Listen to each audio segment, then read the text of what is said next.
Hello, everybody, and welcome to another episode of dotEDU, the public policy podcast from the American Council on Education. My name is Mushtaq Gunja. I'm coming to you from bucolic, fabulous, humid Washington, D.C., here with my co-host, John Fansmith, Sarah Spreitzer. John and Sarah, how are you guys? Good. I I, thought you were going to be more specific and say, the fabulous eighth floor of One DuPont Circle, since we're all on the same floor now. and in I know, lovely I know our spacing too. listeners, Yeah. yeah, our listeners really want to know that, right? Our location. And we get to see John Fansmith again, who we haven't seen in person in several weeks, months. John, we missed you. Weeks, definitely. Months. I would hope you'd notice if I'd been gone for months. But Feels I like was going to months. say I didn't realize John was gone. oh, wow, that hurts. We are in month 7 of the Trump administration, and maybe it's just that the weeks feel like months, the months feel like years. And so we're going to do a very special sort of episode today where we are just taking and asking questions from our listeners and our watchers. Please put questions as always in the Q&A if you have them. We received dozens of questions in advance. I think we're going to try to do something slightly different too, not just on the question asking, but we've spent so much time over the last few episodes really trying to dive deep into reconciliation and the one big beautiful bill, et cetera, like every small provision. I thought maybe we could zoom out at least to sort of start, and maybe just ask a couple of sort of high level questions. So Nathan asks in advance, how can we minimize the negative impacts of the attacks on higher education, and how can we sort of weather this storm? And John, Sarah, I mean, I guess maybe that question slash, how are you feeling right now as we enter sort of the second half of this first year of the Trump administration? Well, John has had all the time to think on vacation, so I'm sure he has really big answers on this. So I'll let him go first, but I do have some thoughts. I will say I probably thought about higher ed less while I was on vacation than I have at any point in the last 7 months. But it's kind of worth pointing out because even if you were trying not to be thinking about higher education policy, every newspaper, everything, there's a lot going on, right? And I think that actually speaks to Nathan's point. We're in a pretty important moment where we are the focus of a lot of energy and attention, and very little of it from the administration, at least positive. And how do you focus on your mission? I think there's a couple things that comes to my mind. The first is that a lot of schools are already doing that. We are this far into it. The attacks have been unprecedented. They have been both very targeted and very widespread in different areas. Sarah, certainly that on the research side, the international student side. But I have seen a lot of schools that are dialing in. They're focusing on what they're doing. They're not letting the noise impact them. They're working with their communities and their constituents and telling their story, and they're doing that in the right way. And we see that on the lobbying side. We saw it through reconciliation.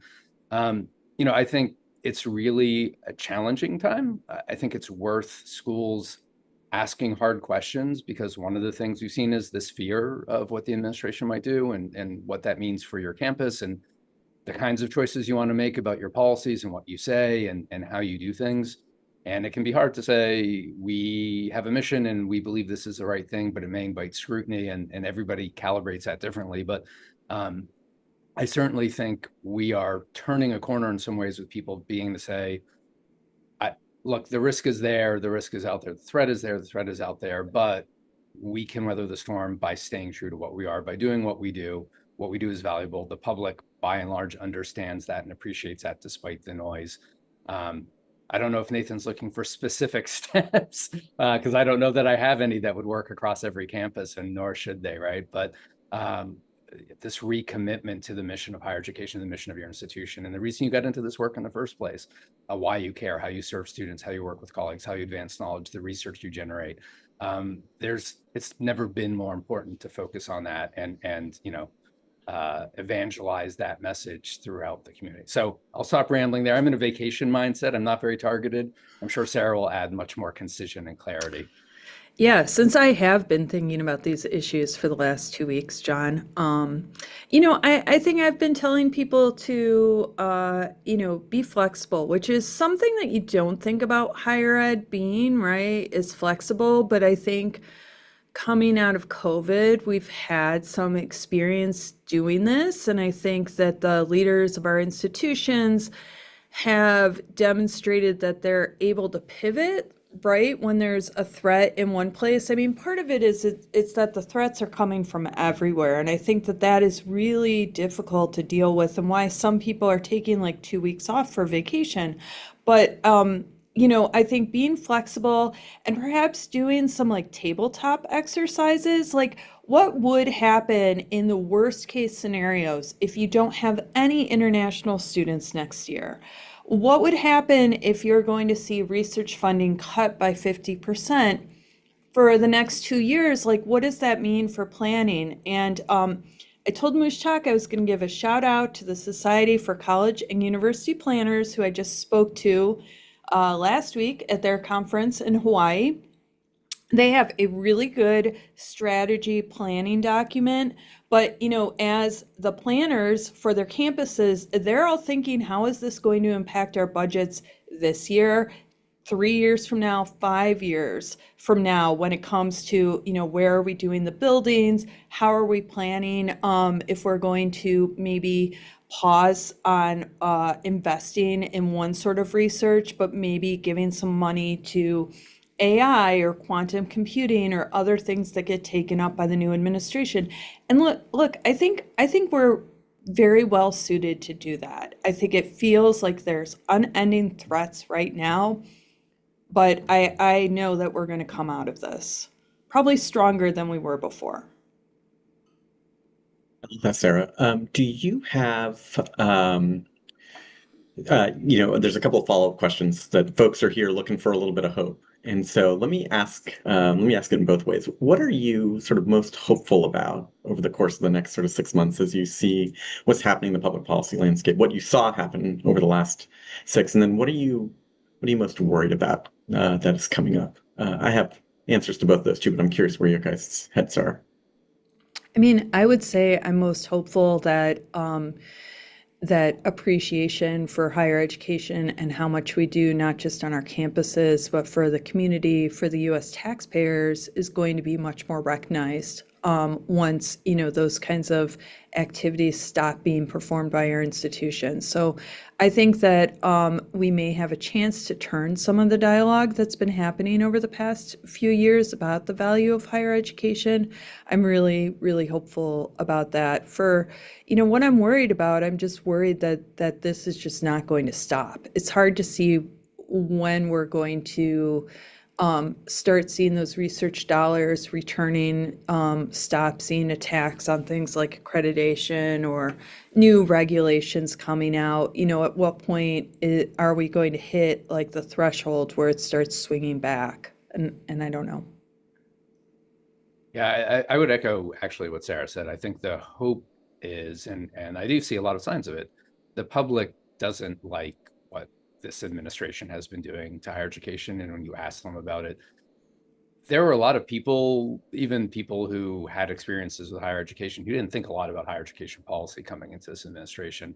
And very clearly, part of the administration's motives are to make the subject of higher education part of a culture war, partisan divide.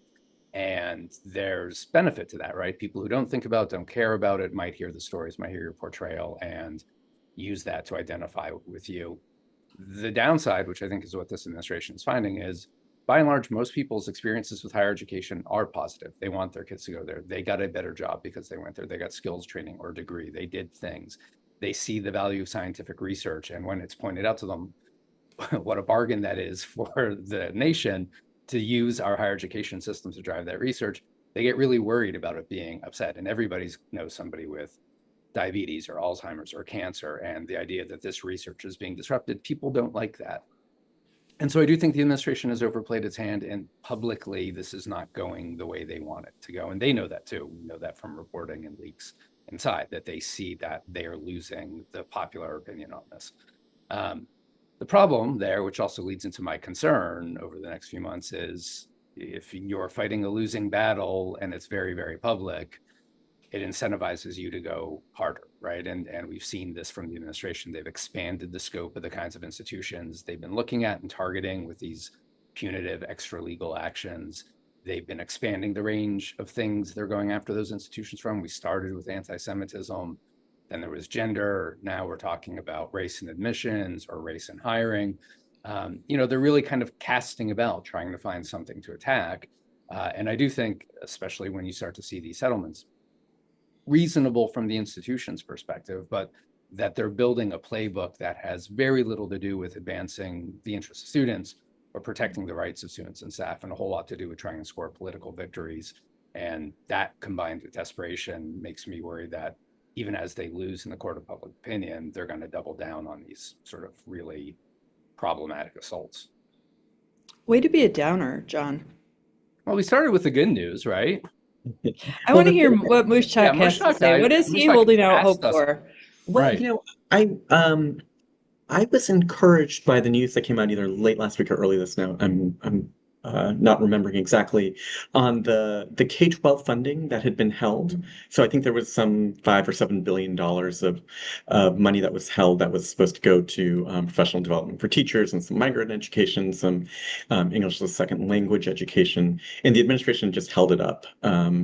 Unclear exactly what they were reviewing it for, but I think on a bipartisan basis, Congress put a little bit of pressure on the administration to release these funds. They released them last week, and I mean, I don't know if they, I think both sides of the aisle were pretty gracious in saying, "Good job, Trump administration, for doing the thing that you were supposed to do," and that's good, I suppose. And I'm wondering if there's a place, there's a way in which the administration might be able to release some of these funds, have some of these grant dollars go out, have it all sort of happen quietly. Because, John, I think you're right. I mean, as I keep sort of saying in these podcasts, like the Trump administration the president did not run on cutting scientific research. Like he just didn't run on that. I don't think that's what the American people had wanted. So, I mean, there might be a way that they can just take the temperature down a little bit and send these dollars out, and some of the meat of the dollars sort of out. The thing that worries me, of course, is whether or not some of these extra legal settlements, what they're sort of seeing, whether they'll try to keep doubling down. So I guess on that note, John, Sarah, got a couple of questions in advance about this. What did you make of the Columbia settlement? And what do you make of some of the investigations that we've seen sort of publicly named, things that are happening at UVA or George Mason? Take them in any order you'd like. Why don't we do John and then Sarah? Yeah, I think, first of all, it's really hard to put yourself in the place of, Columbia or any other institution and say, this was the right decision, this was the wrong decision. Especially, I think, people want institutions to be fighting on behalf of higher education rather than attending to the institution's specific needs. And I understand that impulse. I think the thing that troubles me is not that Columbia made a deal that restarts their research function. By all accounts, what they did was a reasonable, rational way to move past a difficult situation and keep really core parts of the institution functioning. I think that's what you would expect a leader of an institution and the people responsible for it to do. They are responsible for the jobs of tens of thousands of staff and the educational experience of tens of thousands of students.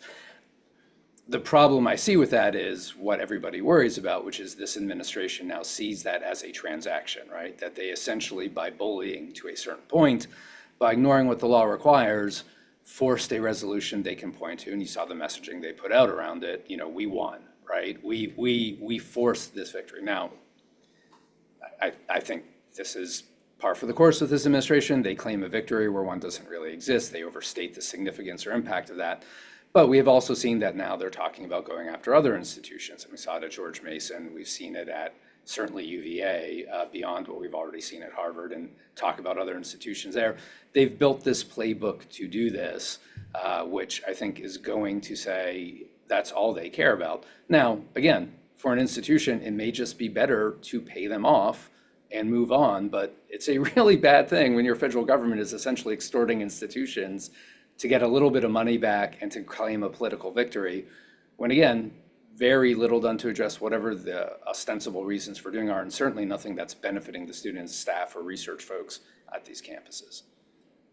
It's very odd to see the dollars, a check of 200 million go to the United States Treasury. I mean, that's not the way these things typically will work. I mean, if there were dollars attached, typically they would go to remedy some situation or to try to, improve a situation going forward. And that's just not the way that we've seen this happen. It's very strange. Sarah, what do you think? Yeah, no, I agree with John. It's never a good thing in my world when random family members call me about things that they've seen in the news about higher education. And, I think Columbia and Harvard are two of those examples. And it's clear this is on the mind of, US taxpayers. And I think that is the victory that this administration is taking from it, is not so much that they've had a win to try and force certain behaviors from the institution. I think the bigger win is that they've publicly called these institutions out, and it's getting a lot of press, and that they can take that as a victory. I'm with John. I don't know anyone that wants to be a college president right now. Thankfully, we have people that want to do that job, that want to lead our institutions. I think these are really, really difficult decisions to make. And I think that they go back to what's best for their institution. And I think as a president, you have to think that you're not leading all of higher education. You are thinking about the survival for your institution, your faculty, your students, your staff. And so, that's always going to be a difficult decision. And I'm not jealous in any way of those presidents. Moshe, and this may resonate with you, although different kind of legal background, but the thing that the settlement immediately brought to mind is what you see all the time if you've ever worked at a law firm that represents businesses or others, is they're constantly subject to these sort of nuisance and harassment suits where on the very, flimsy pretense a lawsuit is brought, and the people bringing the suits know you can just file motions and make it expensive and difficult and time consuming and reputationally harmful for the organization.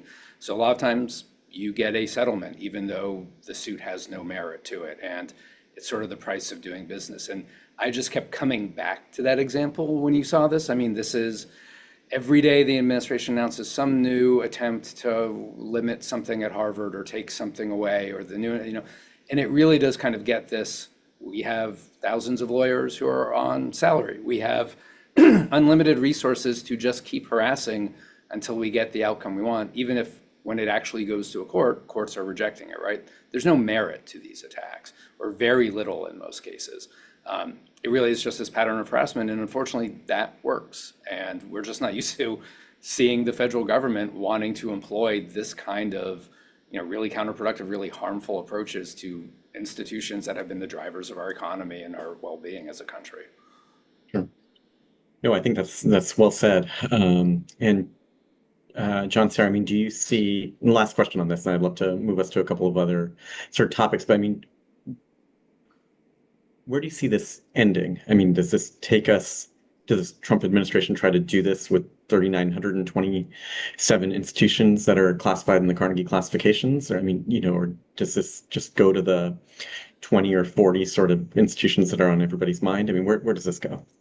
I mean, I think it's definitely the playbook, right, that they're establishing. So whether it's a Title VI complaint that is being dealt with by Harvard or Columbia, or whether it's at a small institution, I think they are taking the procedures that we've been used to in past administrations, where there's an investigation, you come to the table, there's a good faith negotiation about trying to improve behavior or address concerns or address the complaint. And so I think, whatever happens, this is going to establish a playbook that I don't see them deviating from, no matter what the size of the institution is. Yeah, I mean, I will say with only a handful of variations, almost all the institutions they've given particular attention to, right? There's been well over 100 different investigations announced or launched, most of which have never gone anywhere after being announced by this administration since they took office across anti-Semitism and gender and other areas. But what we've seen is the institutions that are getting elevated, the institutions that are getting the most attention, the most direct action are, they are located in blue states. They are elite, highly selective institutions. They're very prominent. They're names that the public knows and is familiar with. And I think that's what we're seeing. It's they have been searching for a strategy, and their strategy so far has been to attack, use all the leverage they can and find what point of access looks like. As Sarah pointed out, what they've got now is we'll be able to wring a check out of somebody, right? And so we're going to move to the next one, and we're going to apply pressure until we can wring a check out of them and announce a victory and move on and say we've done something for the greater good. They don't want, there's not an outcome they want here, right? What they want is a news cycle. They want attention to say, we won, we forced schools to bend the knee. When that's your goal and you have the powers that the federal government does, you may not be able to do it for 3,900 other institutions, but you don't need to. You just need to move from one institution to the other so long as it stays in the news cycle that you're doing this. And I think that's fundamentally what the goal is. It is not to serve the interests of students. It's not to correct civil rights violations. It's not even to get money, right? It's really just to say, we attack them. They're the bad guys. They're woke. We're going to come back and we're going to fight them. And the people who are trying to influence, who are negative towards those name brand institutions, will see that, and that will sway them when an election comes around. And when that's the case, it doesn't really matter how rational your response is, or how well you've done serving your students, or how legally compliant you've been, because they're not following the law in the first place, and their goal isn't to ensure a positive outcome for students. Well, I guess we will see. I mean, Harvard is obviously fighting this in court, and other institutions have, been taking similar sort of steps. So we'll see what this all looks like. And in my evidence class, I sometimes say that like the evidence rules are made in the shadow of negotiations and shadow of sort of settlement talks. And I think so much of these small sort of court victories, I think, then change the landscape of what the Trump administration might be able to ask for. So we'll have to pay attention to what's happening in the courts as well. We spent a lot of time talking about the one big, beautiful bill. I don't want to dive into the particulars here, but Fred Baumgarten asks, is there a way that the harmful actions in the O3B can be reversed? And if so, how? And Katie asked in advance too, what are your thoughts on negotiated rulemaking with regards to this bill? Do you foresee a delayed implementation? So what's the future of this thing? How does it actually go from being signed by President Trump to getting implemented? What parts do we have some shot at maybe either reversing or delaying? So, and I'll lead off on this, since I don't know how far John's gone through his email since being back on vacation, but the Department of Education actually did announce that they're going to do negotiated rulemaking around the implementation. They're doing public comments August 7th, I believe, and then written comments are due at the end of August, and we will obviously be submitting a letter to the department talking about the issues that we think need to be negotiated when it comes to implementation. And many of the implementation dates are set to take place in July 2026. I think that's when the changes to the loans will start. One of the big questions we've been getting is what is going to be considered a graduate program and what's going to be considered a professional program. And I think that has to be decided before you start, putting in borrowing limitations or start putting in aggregate loan limits. So those are going to be some of the big questions. I do think that Congress may look at doing some sort of technical amendments package At least that's what I've heard from some folks. And if they do that, we may have a possibility of pushing back the implementation date, especially given the fact that Ed is operating with half their staff, and it going to be a very big lift to get all of this implemented. So, I think we have an opportunity to engage on the implementation of some of these things. I think we have an opportunity to perhaps work around the edges on the implementation dates. But we're definitely going to have to deal with the new loan limits, with the new accountability structure, with the new aggregate borrowing limits. I don't think those are going to go away. Right, and I think Sarah made some really important points there, in particular, this idea that there may be a technical fixes package legislatively. Part of it is we know the Department of Education is moving as quickly as they can to do regulations to implement the bill. And there's some things, probably not worth going into great detail, but there's a master calendar at the Department of Education that essentially says certain things have to be done for other things to take effect at a certain time, right? And July 1st is the start of the financial aid year. You are supposed to have regulations that may change anything under Title IV in place by November 1st of the preceding year to allow schools and financial aid directors and everyone else the time to understand what the changes will mean for their students, for the Department of Education to come up with loan tables and aid tables and other things so that students applying for financial aid understand what is available to them. It's a system that builds on all of these things. We're at the end of July. We haven't done that rulemaking. More technical fixes may actually, I think, are frankly needed, but it may also create a challenge in terms of getting implementation done by the middle of next year.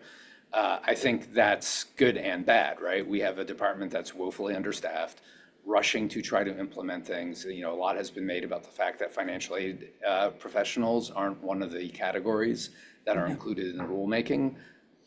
John, what's up with that? How do you do this without the folks that know what they're doing at the table? I am not the person to ask that because it makes no sense to me, right? And I will also say, I love our colleagues at NASFA, but regardless of your views of our colleagues at NASFA, this has been a group that has historically been really good about being neutral and bipartisan in policy implementation and giving a lot of thoughtful advice and clarity, regardless of administration or political viewpoints, right? So they are respected and important voices to have at the table. I do not know why they would not be there. It seems like a massive oversight to me. But it also adds to the confusion we have here. And my last point on this, I don't want to go on too long, but this is the problem with doing meaningful policy and reconciliation. We had an expedited reconciliation process where most of these provisions we're talking about were introduced in the Senate, and they went from introduction to passage in about a month. That's not a lot of time to think about all these problems. Like Sarah talks about, what is a professional program? What's a graduate program? How do you draw the line? Well, we know what the staff thought. We know what the idea in their head was. They had a clear idea. But when it actually comes to saying, well, this particular program falls into one category versus another, that's not clear. And anything you do, there is a million unanticipated questions, not malice or partisan or anything else, just this is really complicated stuff impacting millions of people. Time is needed, not because we want to slow things down, but because we don't want to screw things up. And the way this has been done as a reconciliation bill, the time frame we're working with, the challenges with the way this administration's handled staffing at the Department of Education, all of that doesn't lend hope that this will be a smooth, quick, and easy implementation. In other agencies, the administration has brought people back, to help do some of this implementation. Sarah, John, have you seen any of that at the Department of Ed? I mean, I think some people were brought back and then they were riffed because we had the Supreme Court decision that said, no, you actually can, lay off half the staff. So, it's been a real churn. I think at some agencies, some folks were brought back for technical issues. But again, you bring one person back, but not the other 4 people in the office. How much are they going to be able to get done? Yeah, and this is part of the problem about talking about the federal government as a monolith, right? The White House has a view that they'd like to see the Department of Education go away entirely, and the Secretary of Education reflects that view. There's probably a lot of people who report to the Secretary of Education and down the line who know the challenges in doing the work the law requires them to do, knows the harm that can come. I mean, we saw this with FAFSA, right? You can create a tremendous black eye for the administration by not doing these things appropriately, right? And there's a lot of people who get that, who understand that, who would undoubtedly like to staff back up with everything that's headed their way, who can see, the avalanche coming down the hill.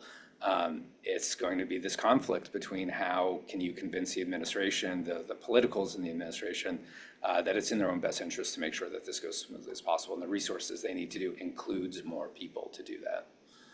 And I think the people that are left at the department are also scrambling to figure out what their instructions are coming from the administration, coming from the White House, because I'll give you an example. There's been a lot of questions recently about the Title VI international programs, right, at the Department of Education.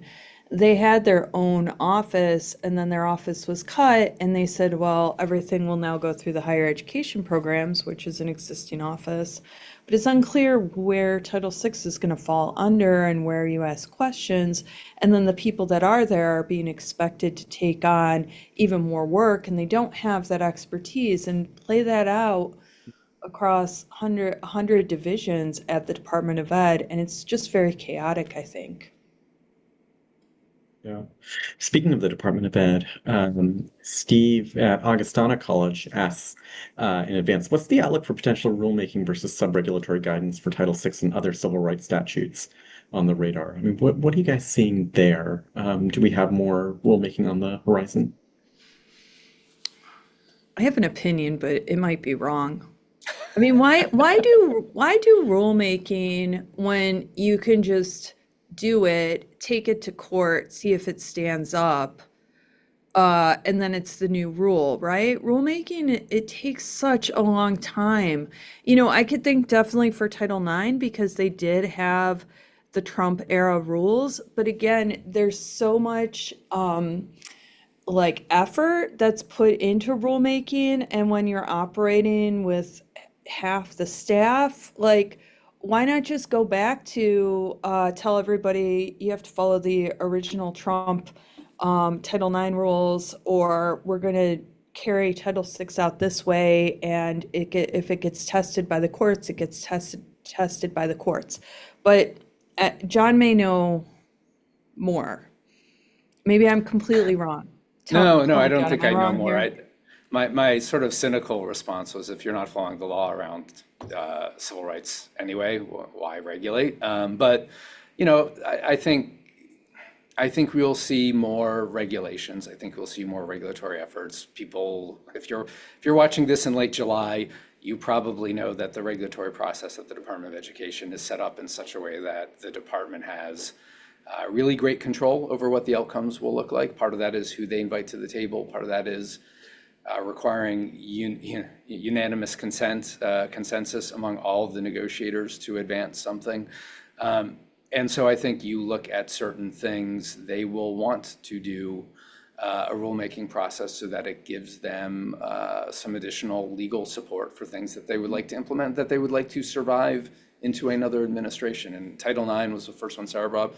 I think that's a really interesting one to talk about. Right now, the courts have essentially said the first Trump administration's Title IX regs are in effect nationally. It blocked the Biden regs.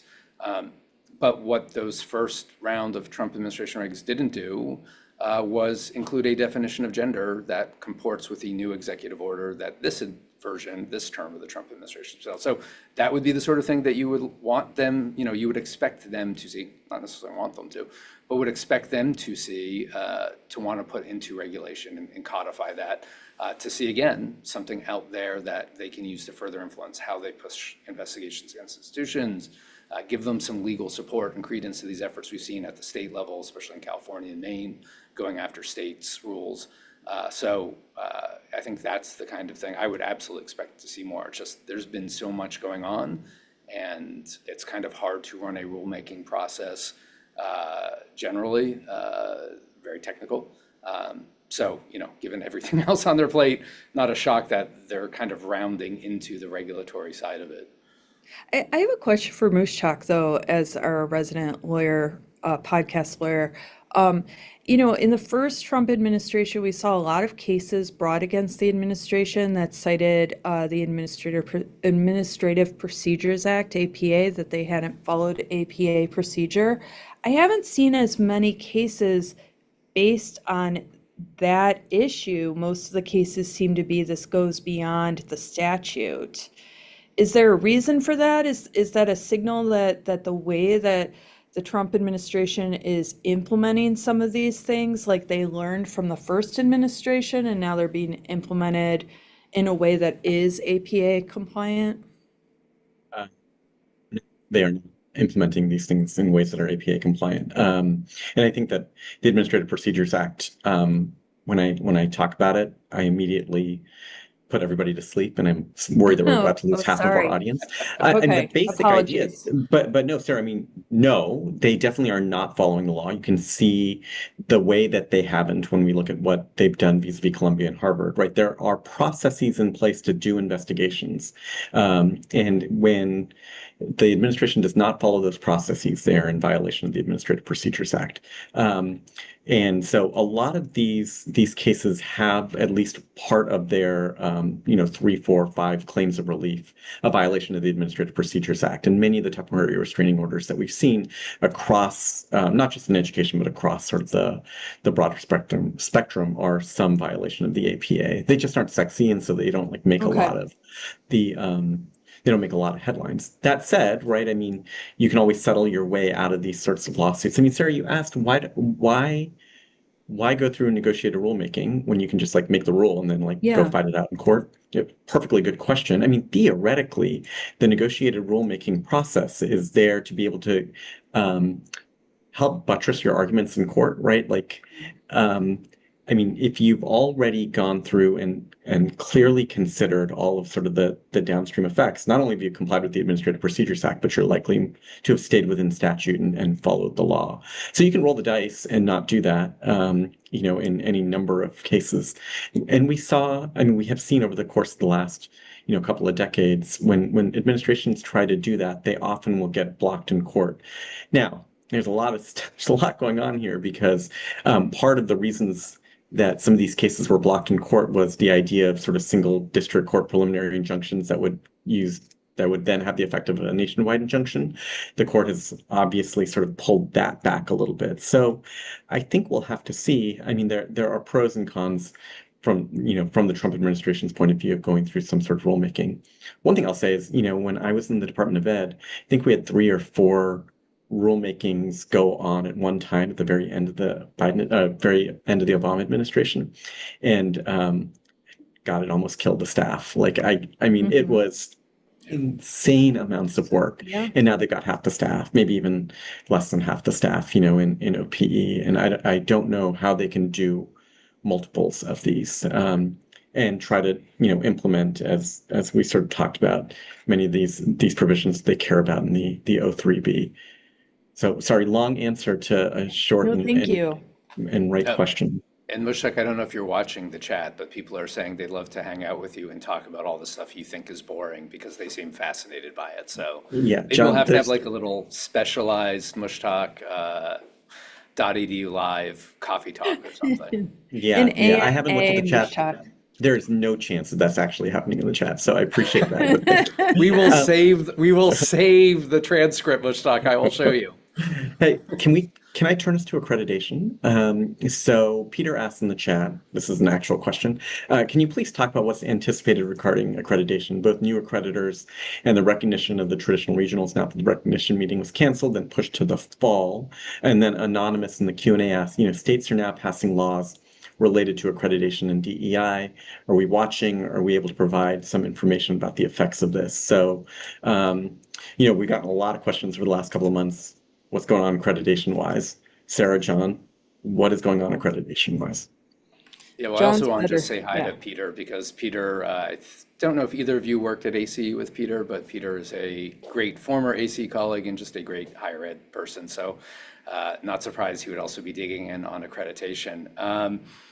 There's a lot happening in accreditation, and I think in terms of what's going to happen, that's still not so clear, in part because there is a lot about our accreditation process that relies on statute, and those statutes haven't changed. There were efforts to make changes to accreditation and various pieces of legislation that have been advanced but have not gotten through the House in particular.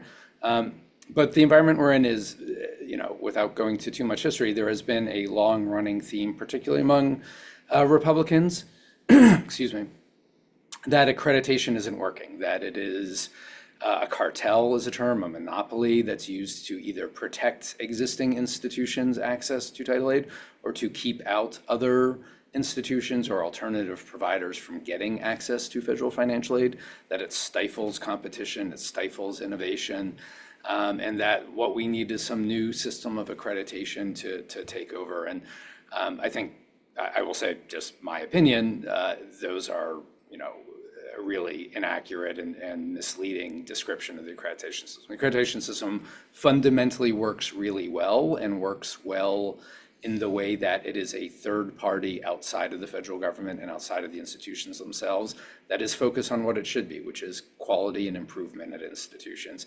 And they, frankly, if you look at the accreditor's track record, have been much more aggressive in calling out institutional poor performance than the Department of Education or Congress ever has. In fact, there's been a number of times where political pressure has weighed on accreditors to try to restore very harmful changes that accreditors were imposing. So harmful in the sense of bad actors being driven out of the system. As for what's particularly going on, I've wandered without even answering Peter's question for a while, but the things we have seen twofold that he asked about.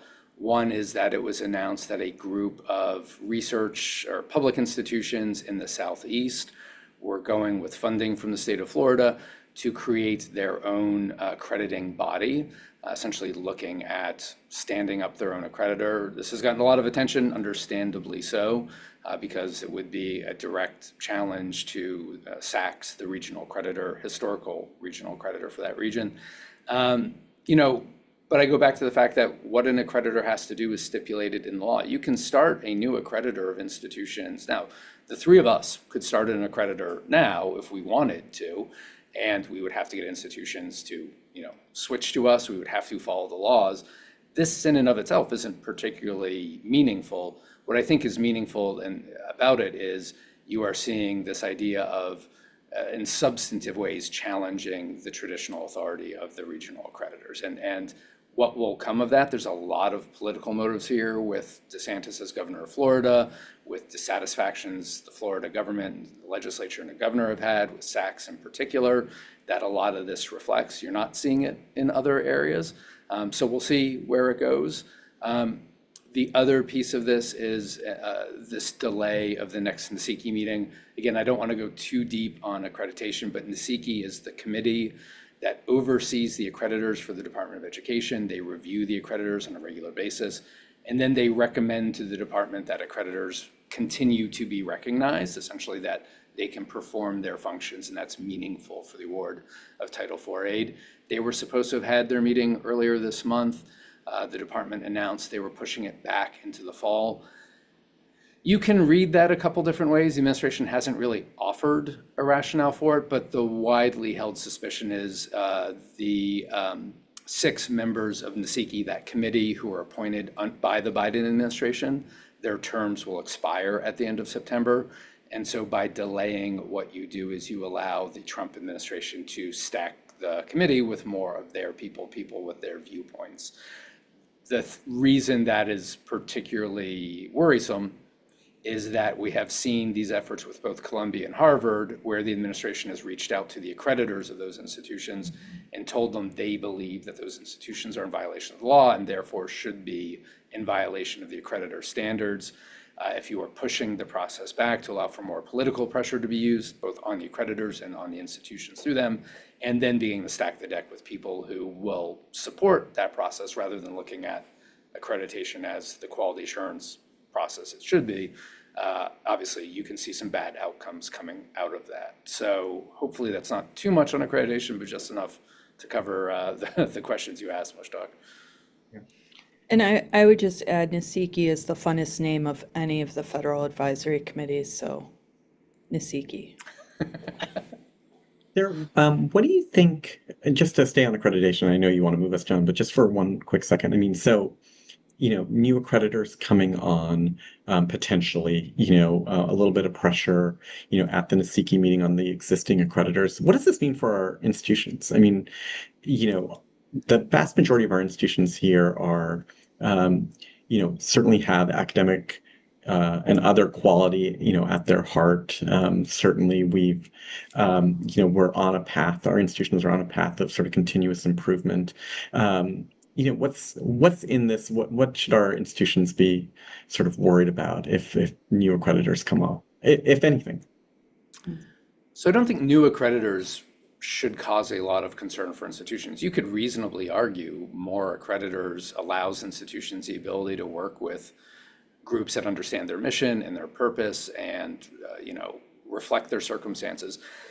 There's a little bit of a concern about, and we've seen this and with particularly in the national accreditation space and for-profit institutions, that there were some really bad actors who the accreditor for those institutions was not rigorously implementing the standards, was not enforcing reasonable quality. And you worry about this idea of states being accreditors, which is an idea that's been proposed, that you'll have kind of like jurisdiction shopping, that the worst actors can find the places that will be most tolerant of bad behavior. And I think that's reasonable. Again, though, what accreditors are supposed to do, that's an issue with the accreditor and the recognition of those accreditors. That's not necessarily a change in the law or change in what's required of them.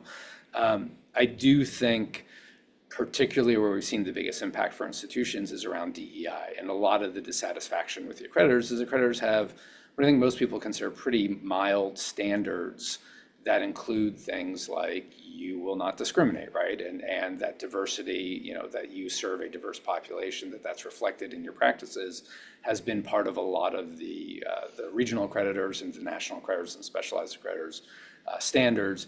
There's been a lot of push on that. And your point about this delay back and changing the composition of Nisiki, that is, front and center, the one where there will be efforts to force accreditors to change what their standards are.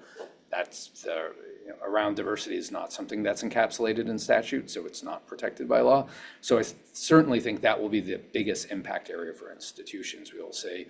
But again, it's probably going to be a little bit diffused because it's going to be coming from the federal government to the accreditors, then the accreditors back to the institution. So a little bit down the road.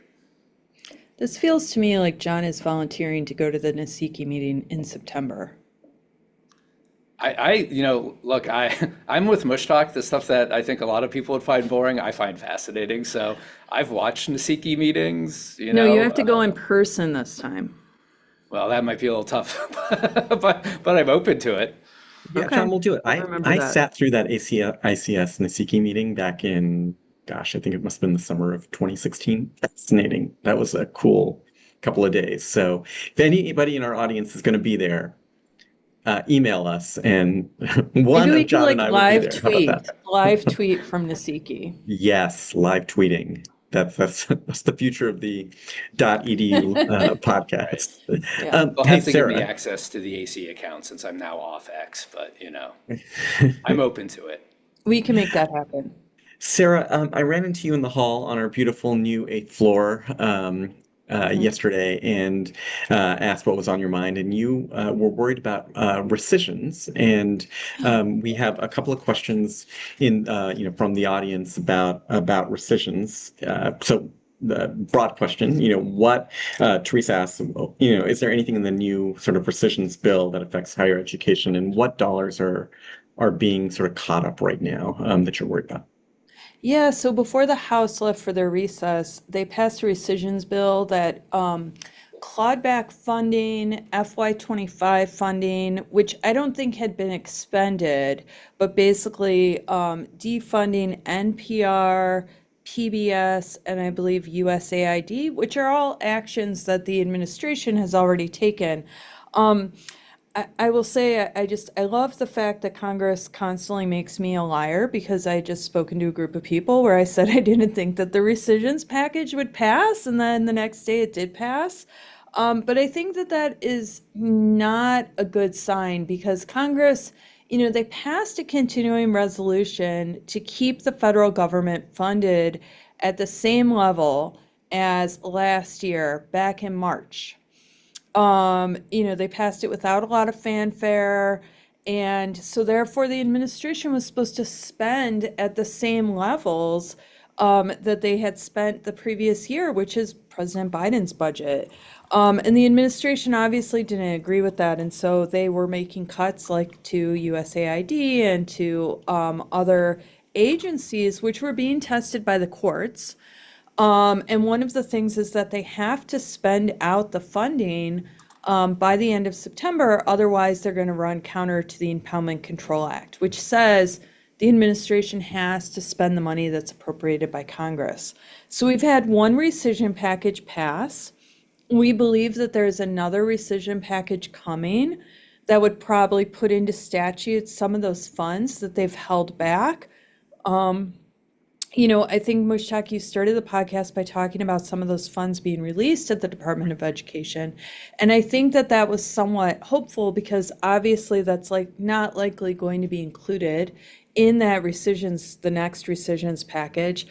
But we have heard that they would likely include funding that was meant for the National Science Foundation, for the National Institutes of Health. And we're also at this time when Congress is considering funding for next year for fiscal year 2026. So what does that mean if Congress appropriates, but then the administration kind of second guesses and says, well, no, we're just not going to spend that money? Or Congress is going to support this clawback of something that just 3 months ago they had passed. And there's some talk going on about something called a pocket rescission, which basically is a bill that's sent to Congress, and if they don't act on it, it automatically goes into law. I'm not as familiar with that process. I've never seen it carried out. And in fact, some members of Congress, including Republicans, have said that they don't believe it's actually constitutional. But yeah, I think that we're likely going to see something in August that's going to be some additional cuts to this year's funding. Place for us to lean in, John, for our institutions to try to lobby? I mean, what are you most worried about higher ed wise? Well, so I think that there's a couple of things to unpack here too, right? And Sarah did such a good job. But if there are rescissions put forward that are cutting funding and the things we have heard talked about are not to the level of some of the concerns we've heard, whole programs and other things, like the idea of getting rid of SEOG. It really is portions of funding that haven't been allocated yet. But I think that's exactly the place for us to be weighing in. And to be clear, we have been and we will continue to be, but really for the public to weigh in and say, this is what actually gets funded. And I was laughing a little bit. I think somebody in the chat said something about me smirking in the background at your coffee lunches, but I was smirking when Sarah was talking about this because there is an element of, Congress hasn't really worked on pocket rescissions because we've never experienced wholesale disregard for the appropriations process. We haven't been in the situation. Rescissions have only ever been used to make minor targeted cuts to funding based on changes in circumstances since the Impoundment Control Act was put in place 50 years ago. So we don't know, and Congress doesn't know what this looks like because they haven't done it. It's more frustrating, frankly, that Congress so willingly gives up their power, the purse in Article 1, to enforce the administration to do it, but that's where we've been so far.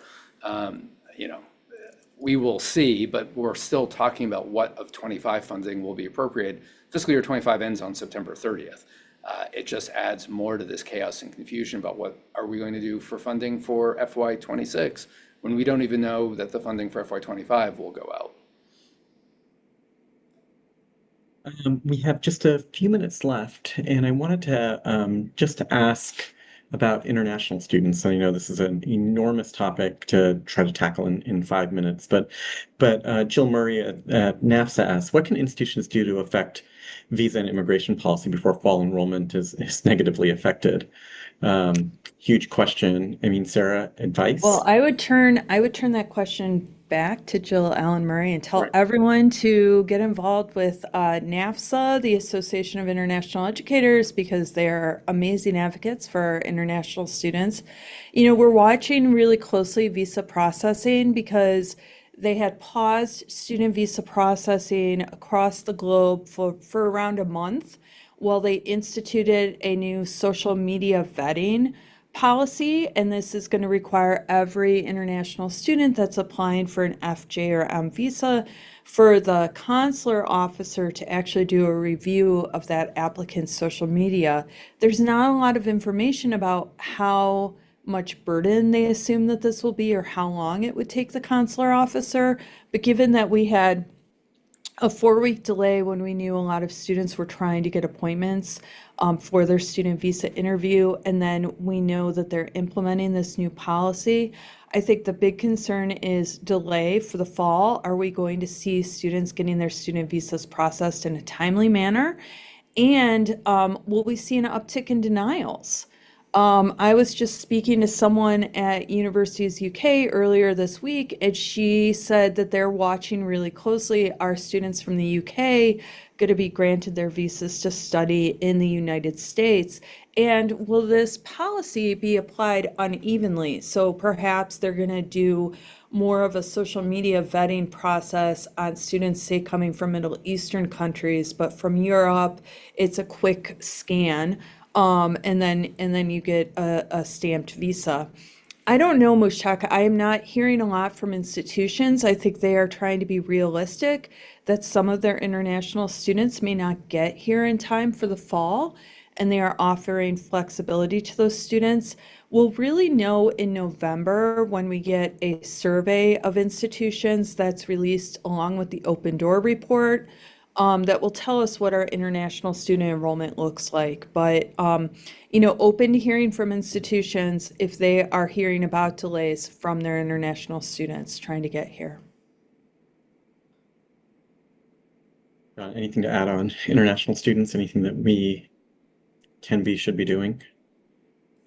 No, I mean, I think there's a lot that institutions have been doing that I've been encouraged by reaching out to those students and ensuring, making them know that they are so welcome. But it is really hard in this climate with the administration and the messaging they've put around our relationship with other countries and their views on higher education to overcome that. If you're an international student who is already taking a huge and difficult and challenging step to consider the United States and moving across the world to study here, when you see that rhetoric. So, schools are doing what they can. I've been really proud of our schools for what they've done in this space, and groups like NAFSA too. It is a tough time, obviously, for those students, and you feel for them. Yeah.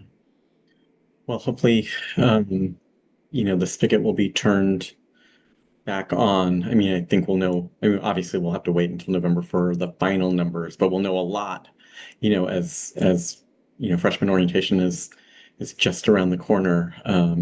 So, I say and one. of course, yeah, please go, John.